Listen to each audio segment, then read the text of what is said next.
ହ୍ୟୁମାନ ସାଗର ଭାଇ ପରଲୋକକୁ ଚାଲିଗଲେ।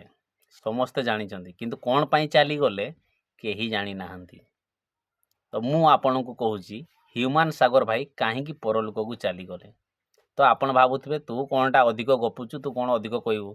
ଆମେ ତ ସମସ୍ତେ ଜାଣିଛୁ କି ମଦ ପିଇଲା ପରେ କିଡ଼ନୀ ଖରାପ ହେଲା, ଲିଭର ଖରାପ ହେଲା, ଯାହାଫଳରେ ତାକୁ ବଡ଼ ରୋଗ ବ୍ୟାପିଲା ପରେ ସେ ଉପରକୁ ଚାଲିଗଲା।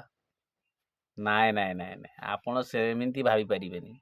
ସେମିତି କହିବା ବି ମୋତେ ଠିକ୍ ଲାଗୁନି। କାହିଁକି ନା ସେ କାରଣ ଦ୍ୱାରା ଯାଇନାହାନ୍ତି ଉପରକୁ। ତା'ର ମେନ୍ ରିଜନ୍ ଅଛି, ମେନ୍ କାରଣ ଅଛି।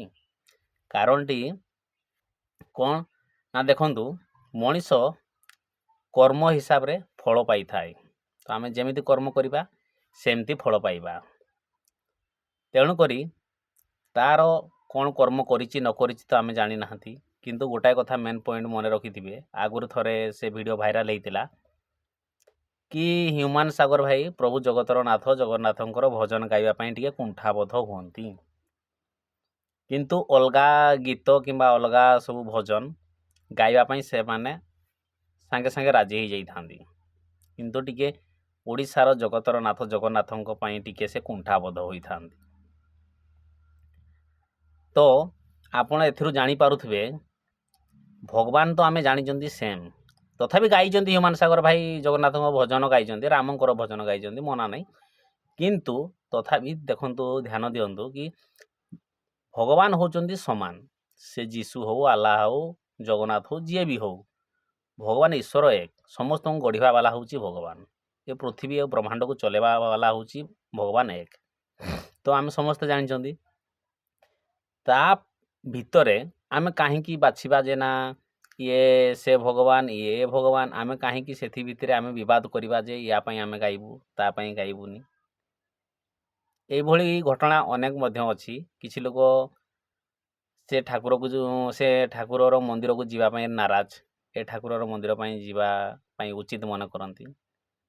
କିନ୍ତୁ ଆମେ ସମସ୍ତଙ୍କୁ ଭଲ ପାଇବା ଦରକାର, ସମସ୍ତଙ୍କୁ ସମାନ ଦୃଷ୍ଟିରେ ଦେଖିବା ଦରକାର।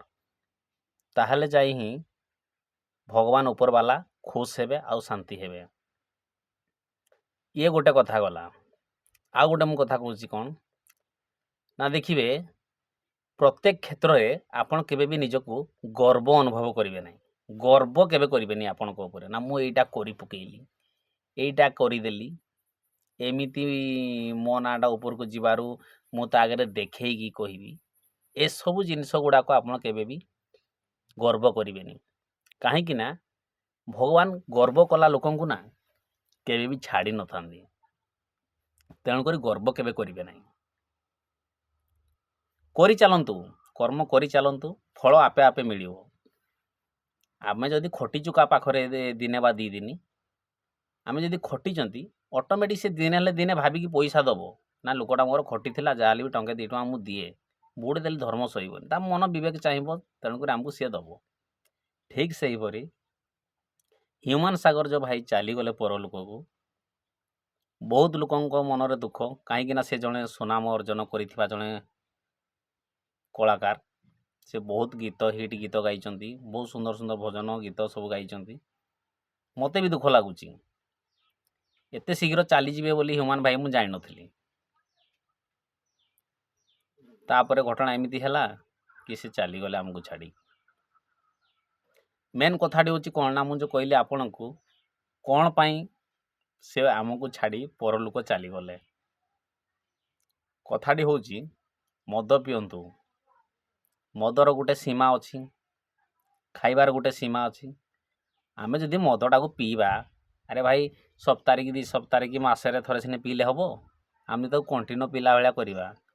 କଥାରେ ଅଛିନି, ଆମ ଗୋଟେ ଇଂଲିଶ ଶବ୍ଦ, ମୁଁ ତ ଜାଣିନି ଇଂଲିଶ ଶବ୍ଦଟା, ମୋ ଭାଇନା ଜଣେ କୁହନ୍ତି, ଏକ୍ସେସ୍ ଇଜ୍ ଭେରି ବ୍ୟାଡ୍। ତ ଅଧିକ ମାତ୍ରାଟା ହିଁ ଖରାପ। ତେଣୁକରି ନା ଆମେ ଆଗକୁ ଯିବା ନା ପଛକୁ ଯିବା, ମଝି ହିସାବରେ ଆମେ ଯଦି ବାଟଟାକୁ ଚାଲିବା, ତାହେଲେ ଆମେ ଠିକ୍ ଭାବରେ ରହିପାରିବା। ଯେମିତି ଗୋଟେ କଥାଟାକୁ ମୁଁ କହୁଛି, ଦେଖିବେ ଆପଣ ଅଧିକ ଧନୀ ହେଇଗଲେ ଖରାପ। କାହିଁକିନା ଅଧିକ ଧନୀ ହେଲେ ଟଙ୍କାର ଚିନ୍ତା ପ୍ରବଳ ରହିବ, ଅଧିକ ଗରିବ ହେଲେ ମଧ୍ୟ ଟଙ୍କାର ଚିନ୍ତା ରହିବ। କିନ୍ତୁ ଯଦି ଆପଣ ମିଡ଼ିଲ୍ କ୍ଲାସ୍, ଯେଉଁ ଆମେ କୁହନ୍ତି କି ମିଡ଼ିଲ୍ କ୍ଲାସ୍ କହିଲେ ତ ଆମ ମଧ୍ୟମ ସ୍ତରରେ ଯଦି ଆମେ ଥିବା, ତ ଆମକୁ ନା ଟଙ୍କାର ଚିନ୍ତା ଥିବ ନା ଅନ୍ନ ମିଳୁନଥିବା ଟାଇପ୍ର ଆମକୁ ଭିକାରୀ ଟାଇପ୍ର କାହିଁକି ଆମକୁ ଫିଲ୍ ହେବ। ତ ଆପଣ ଯିଏ ବୁଝିବା ଲୋକ ବୁଝିପାରୁଥିବେ। ତେଣୁକରି ସେ ମାଲଟାକୁ ଏତେ ମାତ୍ରାରେ ନେବାର ନଥିଲା ଏବଂ ସେ ଯେଉଁ ମାତ୍ରାରେ ମାଲଟା ନେଲେ ସେ ମାଲ ପାଇଁ ବୋଲି ତାଙ୍କ କିଡ଼ନୀ ଖରାପ ହେଇଗଲା। କିଡ଼ନୀରୁ ଲିଭର କ'ଣ ବୋଲି ଡକ୍ଟର କହୁଛି, ମୁଁ ଯାହା ନ୍ୟୁଜ୍ରେ ଦେଖୁଛି। ତେଣୁକରି ତାଙ୍କର ଦେହ ଖରାପ ଧୀରେ ଧୀରେ ହେଲା। ତେଣୁ ଅଧିକ ମାତ୍ରାରେ ହେବାରେ ସେ ଆମକୁ ଛାଡ଼ି ଚାଲିଗଲେ। ତ ମୁଁ ଭାବୁଥିଲି ଆପଣ ବୋଧେ ଏ ଭିଡ଼ିଓଟାକୁ କାହିଁକି ମଲା ଯେଉଁ ମୁଁ କଥାଟା କହିଲି ସେ ଭାବିକି ଆପଣ ଦେଖୁଛନ୍ତି।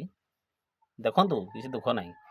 କିନ୍ତୁ ମେନ୍ ଜିନିଷ ହେଉଛି ମୁଁ ସମସ୍ତଙ୍କୁ ରିକ୍ୱେଷ୍ଟ କରିବି, ଯଦି ଆପଣ ମଦ ପାଣି ନିଶା ଜିନିଷ ବ୍ୟବହାର କରୁଛନ୍ତି ତ ସେ ନିଶା ପାଣିରୁ ଟିକେ ଦୂରେଇକି ରୁହନ୍ତୁ। ଆମେ ଆଖି ସାମ୍ନାରେ ଦେଖୁଛନ୍ତି ହଜାର ହଜାର ନ୍ୟୁଜ୍, ହଜାର ହଜାର ଘଟଣା। ଯଦି ଆମେ ନ ସୁଧୁରିବା ତ ଆମେ ନିଜେ ହିଁ ଭୁଲ କରିକି ଏ ଦୁନିଆରୁ ଚାଲିଯିବା। ସାଙ୍ଗମାନେ ଦେଖୁଛନ୍ତି ମୋ ଦାନ୍ତ କଳା ହେଇଛି, ମୋତେ ବି ଆପଣ ଏଇ ଭିଡ଼ିଓ ଦେଖି କହୁଥିବେ ଏଟା ତ ଗୋଟେ ନିଜେ ଗଞ୍ଜୁରଟା କି ମଦୁଆଟା ଥିବ। ସାଙ୍ଗମାନେ ମୁଁ ମଦ ପିଏନି, କିନ୍ତୁ ପାନ ଟିକେ ଖାଏ, ଆଉ କିଛି ନାହିଁ। ତ କଥାରେ ଅଛିନି ନିଜକୁ ଆଗ ସୁଧାରିବ ତାପରେ ଅନ୍ୟକୁ ସୁଧାରିବ। ମୁଁ ସୁଧାରିବା ପାଇଁ କହୁନି, ପ୍ରୟାସ କରନ୍ତୁ ଆପଣମାନେ କେମିତି ଭଲରେ ରହିବେ, ସୁସ୍ଥରେ ରହିବେ। ରହୁଛି ଫ୍ରେଣ୍ଡସ୍, ନୂଆ ଏକ ବ୍ଲଗ୍ ଭିଡ଼ିଓରେ ଦେଖା ହେବା। ଜୟ ଜଗନ୍ନାଥ, ଜୟ ଶ୍ରୀରାମ।